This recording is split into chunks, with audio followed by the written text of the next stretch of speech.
मी या पिशव्या घेऊन चाललोय कुठे ते सांगतोच. नमस्कार मित्रांनो, 30 दिवस 30 महिने ब्लॉग मधला आजचा आहे आपला 14वा दिवस.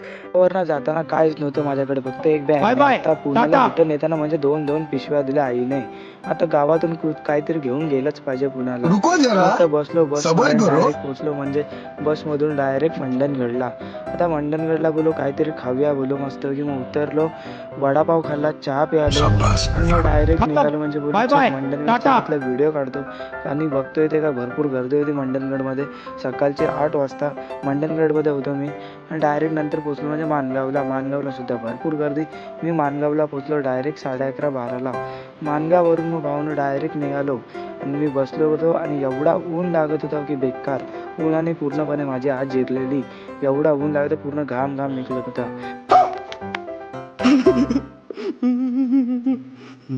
पोचलो म्हणजे डायरेक्ट मुळशीला मस्तपैकी नाश्ता बी केला. त्यानंतर पोचलो म्हणजे डायरेक्ट बिल्डिंगच्या खाली. बॅग बघा, पिशव्या घेऊन चालू आहे रूम जवळ. पोचलो डायरेक्ट रूम जवळ, हे बघा. आणि डायरेक्ट बघतोय ते काय वाजलेले 3:15 मी पोचलो रूममध्ये. फ्रेश बी झालो मस्तपैकी. आणि आता बोललो 3:15 बोललो आता मस्तपैकी झोपतो. मग डायरेक्ट गेलो झोपायला. तेजस्वी लोग हैं हमारे पास, कितने शानदार विचार रखते हैं.